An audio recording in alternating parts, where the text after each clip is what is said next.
Magandang araw po sa inyo.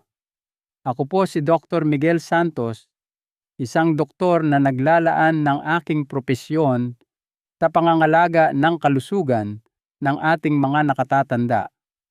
Sa aking maraming taon ng pagseserbisyo, marami na akong nakasalamuhang mga pasyente na may iisang kwento.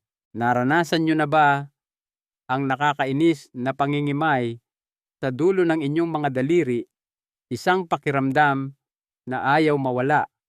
O marahil napansin ninyo na sa tuwing tatayo kayo mula sa inyong paboritong silya, tila mas mahina ang inyong mga binti, tila mas matagal at nangangailangan ng mas malaking pagsisikap kaysa dati. Huwag po nating isipin na ito ay simpleng pagtanda lamang. Ito po ay isang tahimik na babala na may mas seryosong nangyayari sa loob ng ating katawan. Isang bagay na unti-unting naglalagay sa panganib sa inyong kakayahang humawak ng may kumpiyansa, lumakad ng matatag at mamuhay ng malaya. Sa loob ng maraming dekada, sinabihan tayo na ang mga ito ay hindi maiiwasang bahagi ng pagtanda.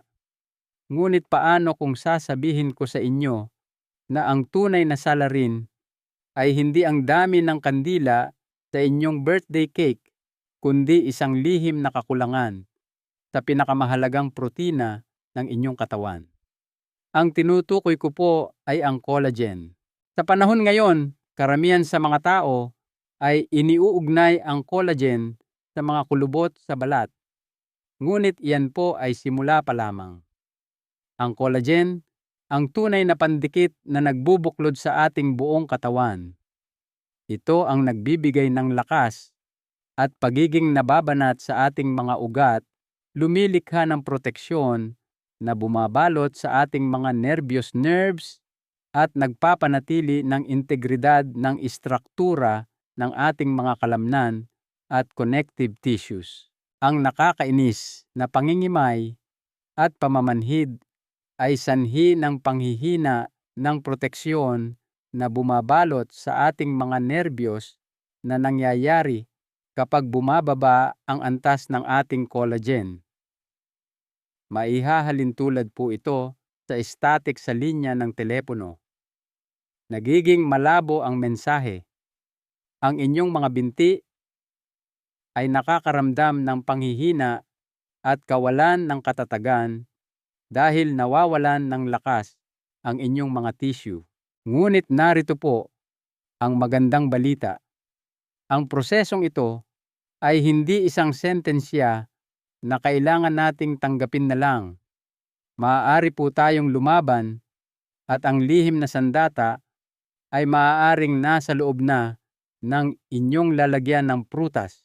Sa araw na ito, ibabahagi ko sa inyo ang 8 pinakamahuhusay na prutas na nagpapalakas ng collagen na dapat ninyong kainin araw-araw.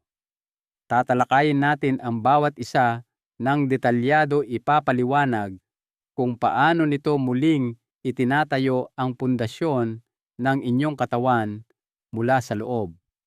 Pagkatapos ng ating talakayan, magkakaroon kayo ng isang mabilis, masarap at natural na paraan upang pigilan ang pangingimay, palakasin ang inyong mga binti, at mapanatili ang inyong mahalagang kalayaan sa darating na mga taon. At siguraduhin po ninyong abangan ang ating numero 1 prutas sa listahan. Halos masisiguro ko sa inyo na hindi ito ang tropical na prutas na iniisip ninyo, ngunit ipinapakita ng mga klinikal na pag-aaral na ito ay maaaring maging lubhang epektibo para sa kalusugan ng ating mga nerbiyos. Kaya bago tayo magpatuloy, magkaroon tayo ng isang kasunduan. Kung handa na kayong pangalagaan ang inyong lakas, i-type po ang salitang malakas sa comment section sa ibaba. Kung bago po kayo dito, mangyaring pindutin ang subscribe button at ang bell icon. Hindi ninyo gugustuhing makaligtaan ang mga payong pangkalusugan na maaaring magbago ng inyong buhay. Halina't simulan na natin ang ating listahan ng mga superfood na nagpapalakas ng collagen. Tatalakayin natin ang bawat isa ng detalyado upang malaman ninyo hindi lamang kung ano ang kakainin, kundi kung bakit ito epektibo. Ikaata mga prutas na citrus, dalandan orange, suha kalamansi. Magsimula tayo sa isang kilalang-kilala, ang orange o dalandan. Alam nating lahat na ito ay isang mahalagang bahagi ng isang masustansyang almusal. Ngunit ang papel nito sa pangunahing istruktura ng inyong katawan ay higit pa sa pagpapasigla ng inyong umaga. Ito po ay isa sa mga pundasyon sa pagbuo ng isang mas matatag na katawan. Tuklasin natin ang siyensya sa likod nito. Alam nating lahat na ang vitamin C ang mahiwagang sangkap, ngunit maging mas tiyak tayo. Ang vitamin C ay isang cofactor o katulong na kinakailangan sa isang proseso. Isipin po ninyo na nagtatayo kayo ng isang pader na gawa sa ladrilyo. Ang mga ladrilyo ay ang mga amino acid at ang semento ay iba pang mga sustansya. Ngunit upang pagdikitin ang lahat ng ito, kailangan ninyo ng isang maestrong kantero o karpintero. Ang vitamin C ang nagsisilbing maestrong kantero ng collagen. Ito ay tumutulong sa pagbuo ng matibay na mga ugnayang kemikal upang paghabi-habiin ang mga amino acid sa isang matatag at nababanat na anyo na tinatawag na triple helix. Ang eksaktong anyong ito ang nagbibigay sa collagen ng pambihirang lakas nito. Ayon sa pananaliksik mula sa Linus Pauling Institute ng Oregon State University, isang pandaigdigang leader sa pananaliksik sa bitamina, kung wala kayong sapat na vitamin C, simpleng hindi makakagawa ang inyong katawan ng dekalidad na collagen.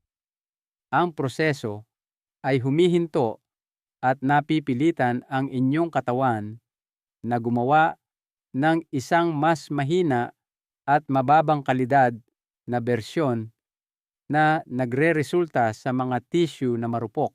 Ano ang ibig sabihin nito para sa inyong mga nangangalay na binti at nangingimay na kamay? Una sa lahat, nangangahulugan ito ng mas matibay at nababanat na mga daluyan ng dugo. Ang matitibay na daluyan ng dugo ay kayang labanan ang pinsala at mga pasa at epektibong naghahatid ng dugong mayaman sa oxygen hanggang sa pinakadulo ng inyong katawan, ang dulo ng inyong mga daliri at paa. Ang pinahusay na sirkulasyon na ito ay mahalaga sa pag-aalis ng mga dumi mula sa metabolismo at pagbabawas ng pangingimay at pamamanhid na dulot ng hindi sapat na daloy ng dugo. Pangalawa, ang matibay na collagen ay nagtataguyod ng mas mabilis na paggaling ng sugat at mas magandang balat. Ang isang maliit na hiwa sa inyong kamay na matagal gumaling ay isang malinaw na senyales na ang inyong produksyon ng collagen ay maaaring nahihirapan. Ang solusyon ay simple. Sikaping kumain ng isang katamtamang laking orange o dalandan o isang piraso ng suha bawat araw. Ang pagpiga ng sariwang kalamansi o lemon sa inyong tubig sa buong araw ay isa ring mahusay at tuloy-tuloy na paraan upang mapataas ang inyong konsumo. Isang mahalagang paalala, ang mga pasteurized na juice na nabibili sa tindahan ay hindi magandang alternatibo dahil sinisira ng init ang vitamin C. Ang tunay na benepisyo ay nasa sariwa at buong prutas. Kaya ang isang dalandan sa isang araw ay nagbibigay ng matibay na pundasyon. Ngayon, pag-usapan naman natin ang pagdaragdag ng isang hukbo ng mga bantay.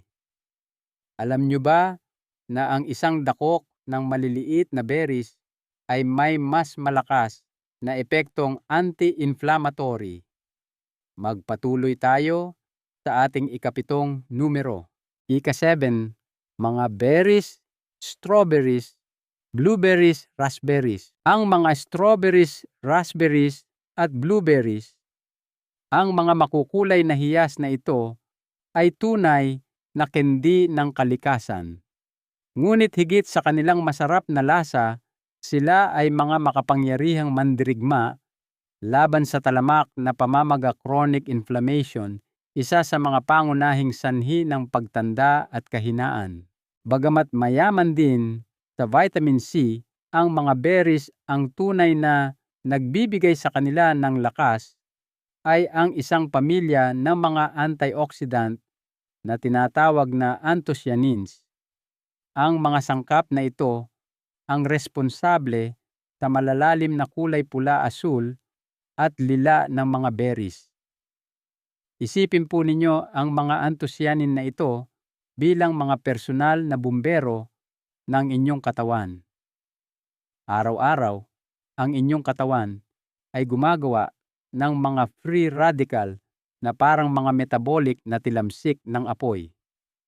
Kapag hindi ito napigilan, ang mga free radical na ito ay nagdudulot ng oxidative stress na sumisira sa mga selula, lalo na sa inyong mga sensitibong selula ng nerbiyos sa paraang katulad ng kalawang sa bakal.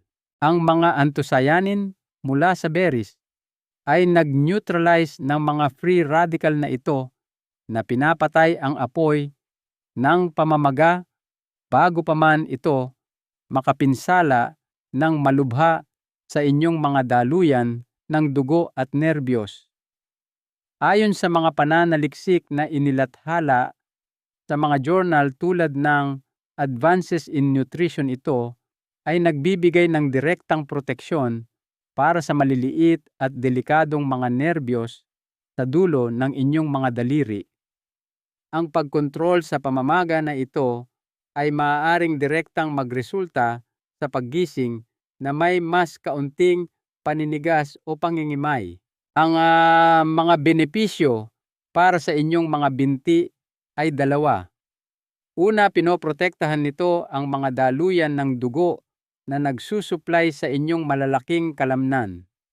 Pangalawa, binabawasan nito ang pamamaga sa inyong mga bukong-bukong tuhod at iba pang mga kasukasuan.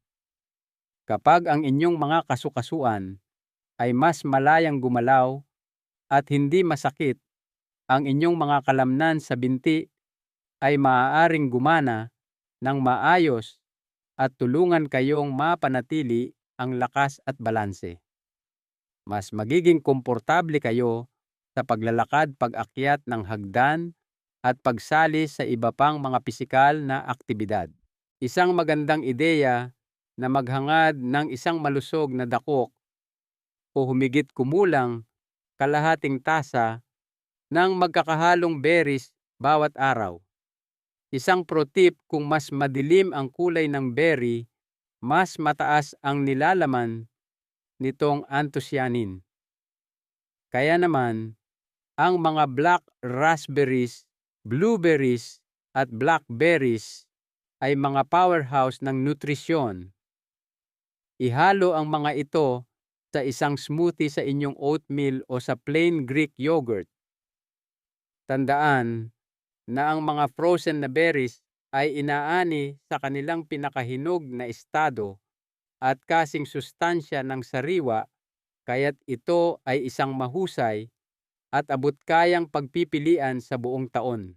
Susunod, maglalakbay tayo sa imahinasyon patungong New Zealand upang tuklasin ang isang mabalahibong berdeng prutas na may nakakagulat na sikreto tungkol sa kalusugan ng bituka na malapit na nauugnay sa lakas at paggana ng nerbiyos ng buong katawan. Ika-8, kiwi. Huwag po kayong magpalinlang sa mabalahibo at kulay kayumangging balat ng kiwi.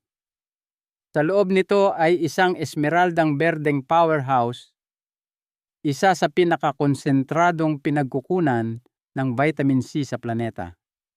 Ngunit mayroon itong ginagawa na hindi kayang gawin ng karamihan sa ibang prutas. Ang isang kiwi ay maaaring magbigay ng lahat ng inyong pang-araw-araw na pangangailangan sa vitamin C tulad ng ating nabanggit. Ngunit mayroon itong natatanging benepisyo sa anyo ng isang enzyme na tinatawag na actinidin. Ayon sa pananaliksik kabilang ang mga pag-aaral mula sa Massey University sa New Zealand, ang actinidin ay tumutulong sa mas epektibong pagtunaw at pagsipsip ng protina lalo na mula sa mga mapagkukunan tulad ng karne at mga produktong gatas. Bakit ito revolusyonaryo? Dahil ang collagen ay isang uri ng protina, kailangan ng inyong katawan ng isang tuloy-tuloy na supply ng mga building block na amino acid tulad ng proline at glycine upang makagawa ng bago at matibay na collagen.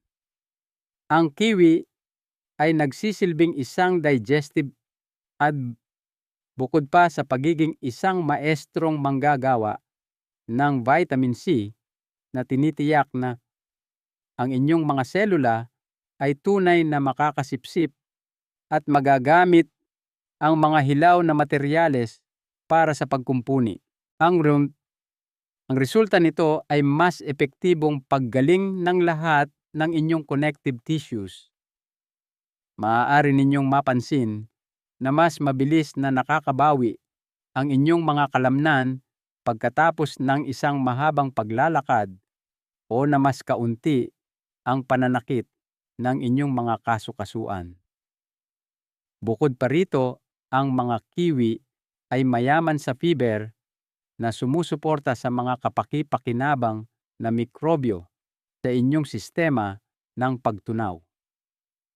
Alam na ngayon ng siyensya na ang isang malusog na gut microbiota ay mahalaga sa pagbabawas ng systemic inflammation sa buong katawan.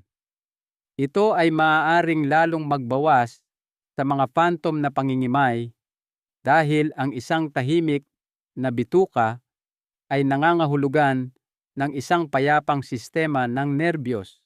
Ang perpektong pang-araw-araw na dosis ay 1 hanggang 2 kiwi. Ito rin ang payo na ibinibigay ko sa lahat ng aking mga pasyente. Ang balat ay lubos na nakakain at nagbibigay ng malaking halaga ng fiber at karagdagang sustansya kung bibili kayo ng organic at huhugasan itong mabuti. Maaari ninyong bilhin ang golden variety na may makinis na balat o simpleng kudkurin ang mabalahibong tekstura gamit ang 1 kutsara kung hindi ninyo ito gusto. Mula sa luntiang kulay ng kiwi, lumipat naman tayo sa matingkad na rosas ng isang tropikal na prutas na madalas nating makita sa ating mga bakuran. Ika-5 bayabas guava. Ang tropical na hiyas na ito ay madalas na hindi pinapansin sa mga grocery store sa Amerika, ngunit dito sa Pilipinas, ito ay isang pangkaraniwang yaman. Kung mahahanap ninyo ito, para na kayong nakahanap ng ginto sa nutrisyon. Ang tinutukoy ko po ay ang bayabas. Sa simpleng salita, ang bayabas ang hindi mapag-aalinlangan ng hari ng vitamin C sa mga karaniwang prutas. Ang isang bayabas ay maaaring maglaman ng hanggang 4 na beses na mas maraming vitamin C kaysa sa isang katamtamang laking orange. Hindi po ito isang maliit na pag-angat lamang. Iyan ay isang malaking hakbang. Sa pamamagitan ng pagbibigay sa inyo ng siksik na dosis ng mahalagang sustansyang ito, tinitiyak nito na ang bawat selula sa inyong katawan ay may higit pa sa sapat na cofactor na kailangan nito upang patakbuhin ang makinarya nito sa pagbuo ng collagen sa pinakamataas na kahusayan. Ang bayabas ay mayaman din sa lycopene, ang parehong antioxidant na nagbibigay sa mga kamatis ng kanilang pulang kulay. Ang lycopene ay epektibong pumipigil sa pinsala sa DNA, isa sa mga pangunahing sanhi ng pagtanda ng selula.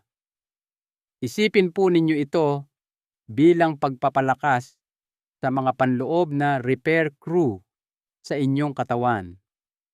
Hindi lamang kayo nagpapadala ng sapat na tauhan para sa trabaho, kundi isang highly motivated at well-equipped na staff.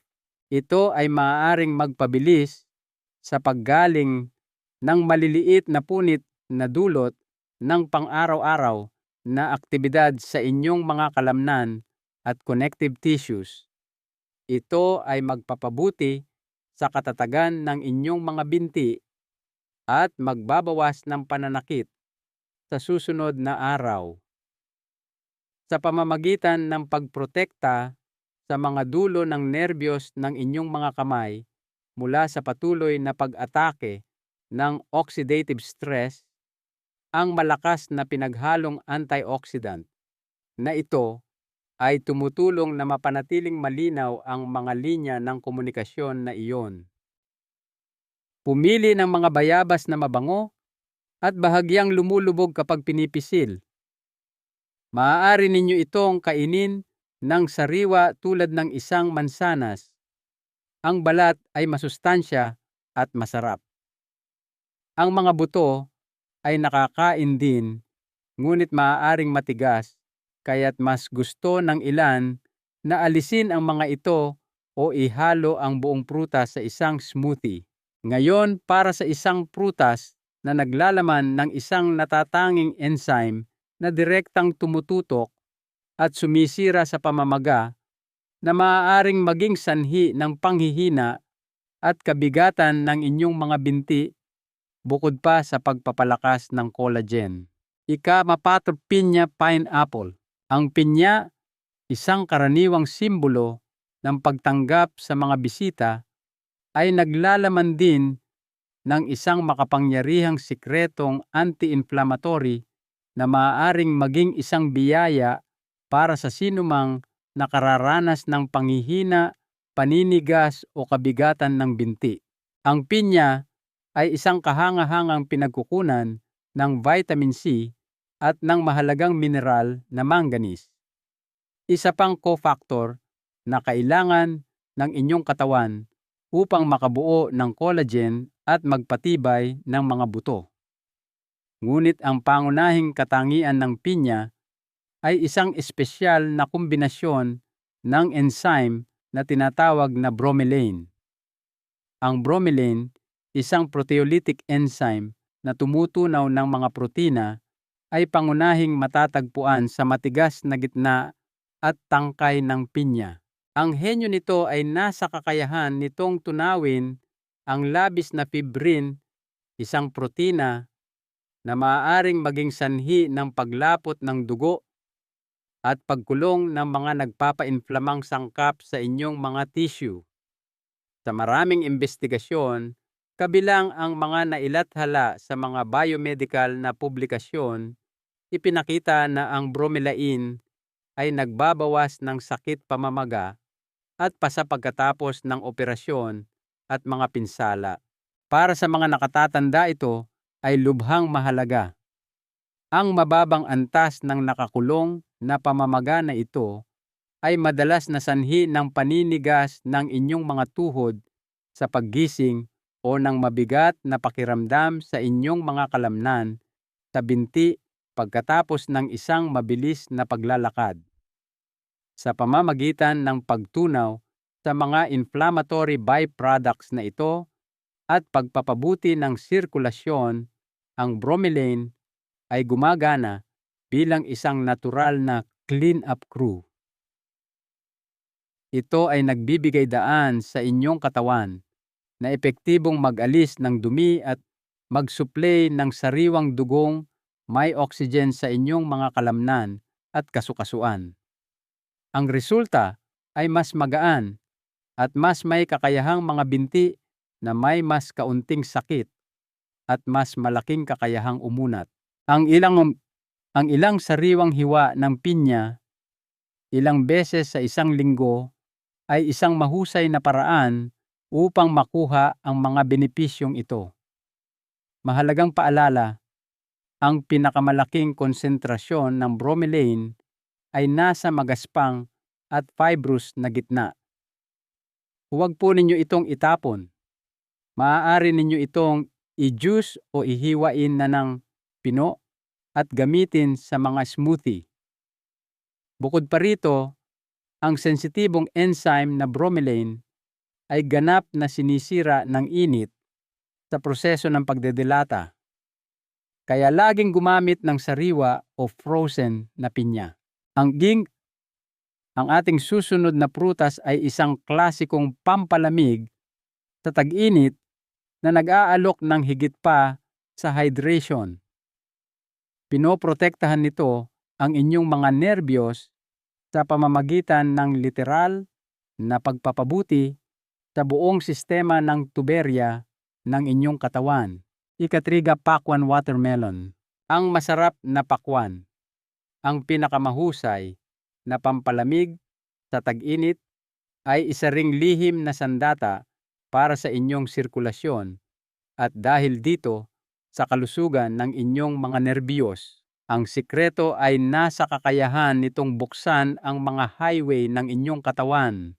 Ang pakwan ay isa sa pinakamahusay na likas na pinagkukunan ng amino acid na L-citrulline.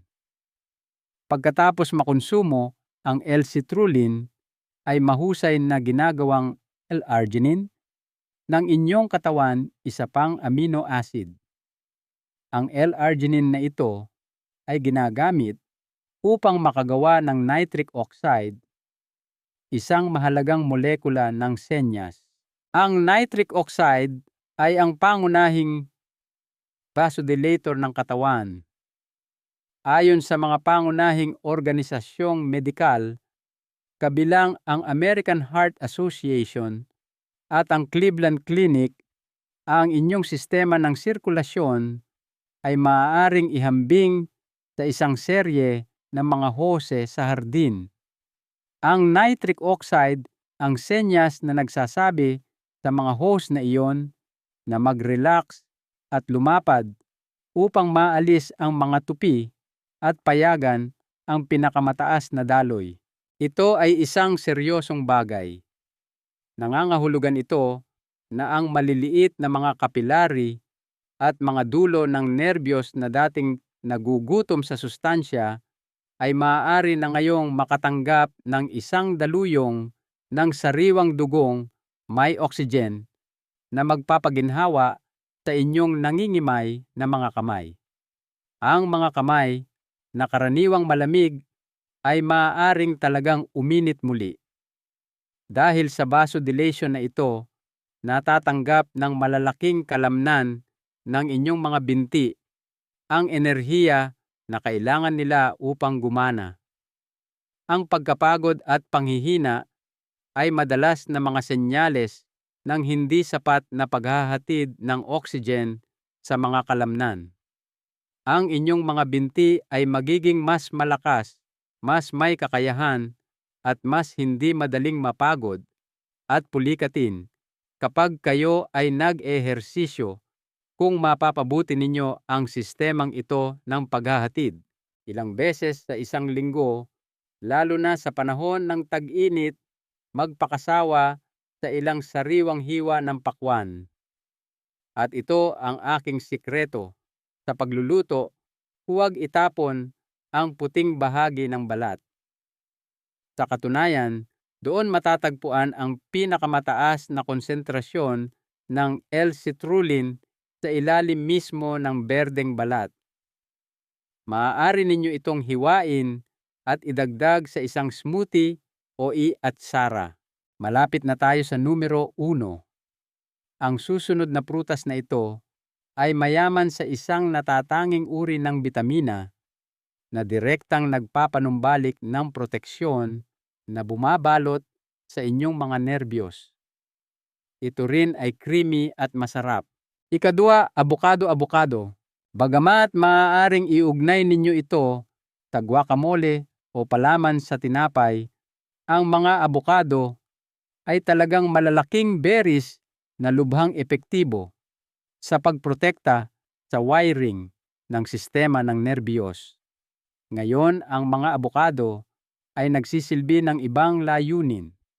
Sila ay mayaman sa vitamin E at napakalusog na monounsaturated fats na siyang kanilang pangunahing benepisyo sa halip na vitamin C.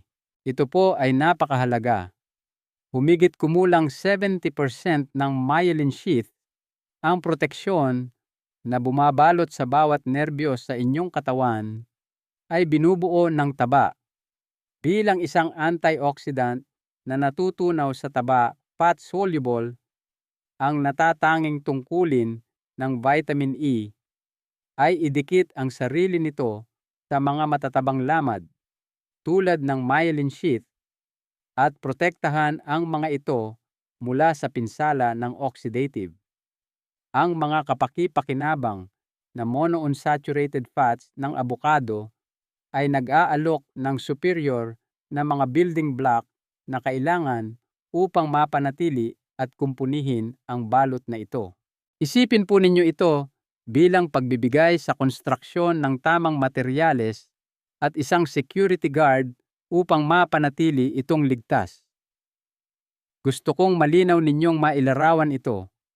Ang myelin sheath ay parang goma ng isang kable ng kuryente. Kapag ang insulasyong iyon ay tumanda, nagkabitak-bitak, at nasira ang electrical transmission, ang inyong nerve impulse ay maaaring mag-short circuit o maging malabo. Ito ang sanhi ng pangingimay, pamamanhid, at maging matinding pananakit ng neuropathy. Kapag kumakain kayo ng abukado, binibigyan ninyo ang inyong katawan ng eksaktong mga sustansya na kailangan nito upang kumpunihin at palakasin ang insulasyong iyon. Ang resulta nito ay mas malinaw na mga nerve impulse na maaaring humantong sa mas mahusay na balanse, koordinasyon, at mas kaunting pangingimay. Lahat ng ito ay kritikal sa pag-iwas sa pagkahulog. Hindi kailangang kumain ng marami. Ang pagdaragdag ng isang kapat hanggang kalahati ng isang abukado sa inyong salad sa isang piraso ng whole grain toast o paghalo nito sa isang smoothie ilang beses sa isang linggo ay isang mahusay na paraan upang suportahan ang inyong buong sistema ng nerbiyos. At sa wakas, ang sandaling pinakahihintay ninyong lahat, unang pwesto papaya, ang numero 1 prutas na ipinangako ko. Bukod sa pagiging mayamang mapagkukunan ng vitamin C, ang kakaibang prutas na ito ay may mga espesyal na enzyme na napatunayang epektibong nagbabawas ng pamamaga at nagtataguyod ng paggaling ng nerbiyos. Handa na ba kayo? Ang kamangha-manghang tropikal na papaya, ang prutas na nangunguna sa ating listahan, at ang pinakamahusay na lunas para sa nangingimay na mga kamay at mahihinang mga binti. Ito ang multi-tool ng natural na pagpapagaling. Ang papaya ay isang tunay na powerhouse sa isang pakete. Ito ay napakataas sa vitamin C na mahalaga para sa paggawa ng collagen at vitamin A, isa pang antioxidant na mahalaga sa pagpapanatili ng mga lamad ng selula.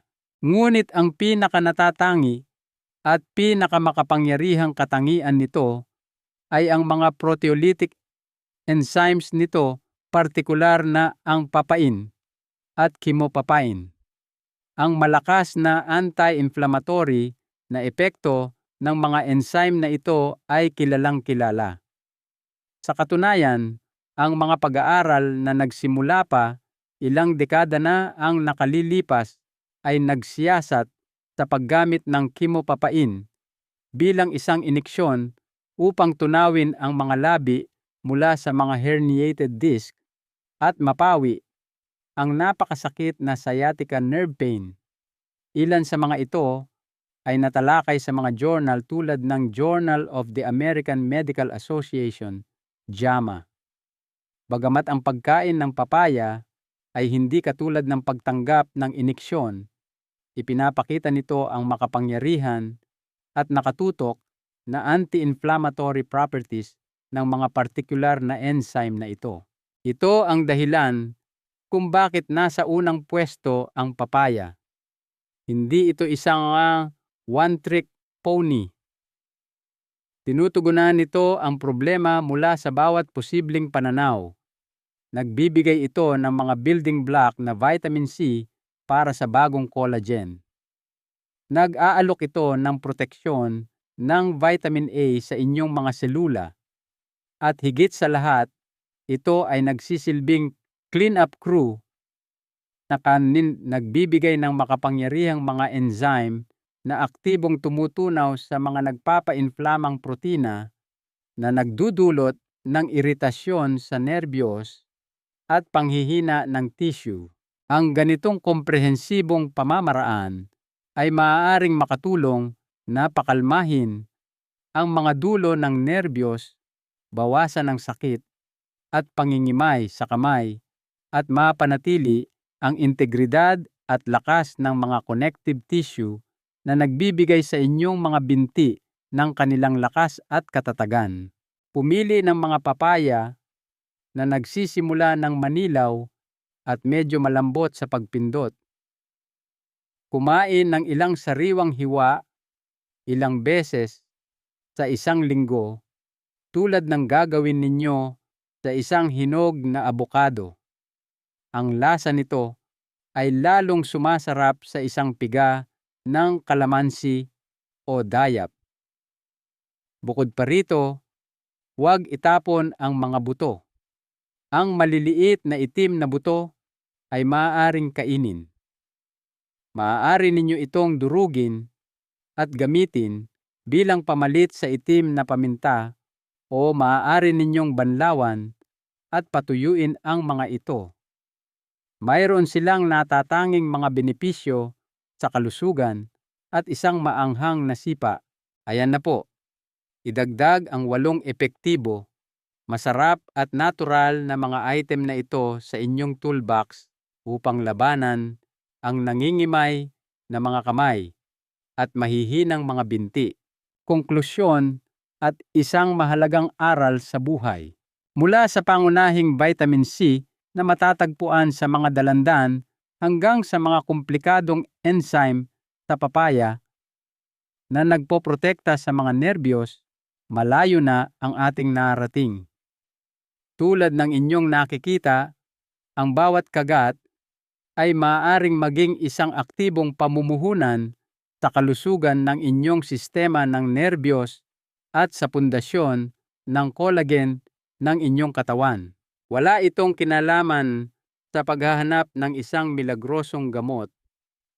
Ang lahat ay tungkol sa pag-unawa sa pangunahing kapangyarihan ng pagkain at paggawa ng maliliit at regular na mga desisyon na lumilikha ng tunay at pangmatagalang lakas mula sa loob.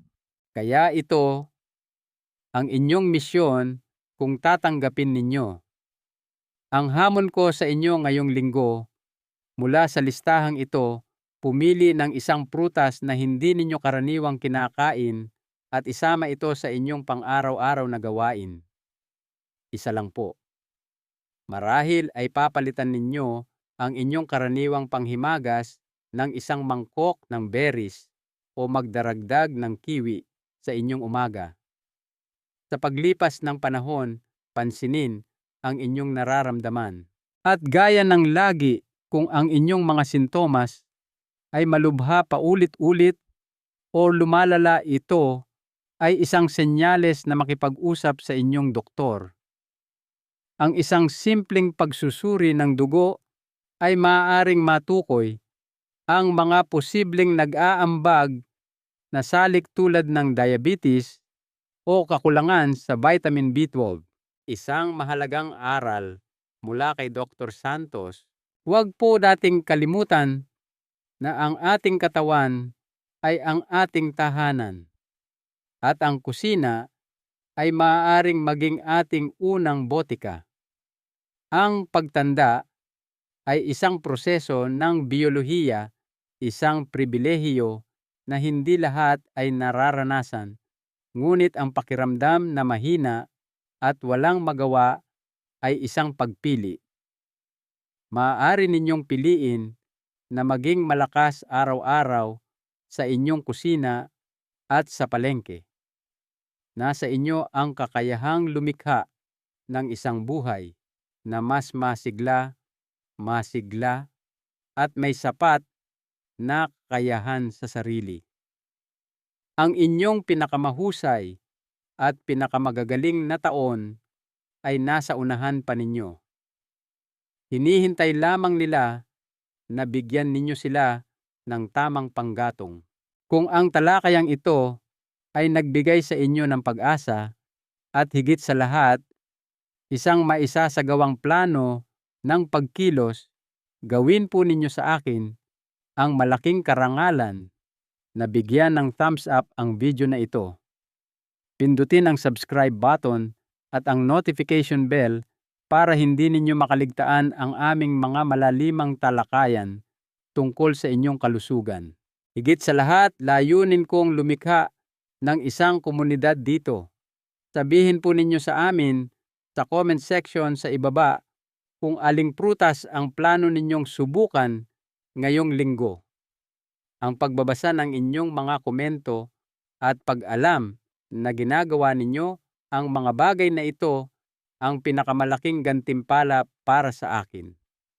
Ibahagi rin po ninyo ito sa inyong mga kamag-anak at kaibigan na maaaring makinabang sa kaalamang ito. Samantala, manatiling matatag, may kaalaman at mamuhay ng makabuluhan.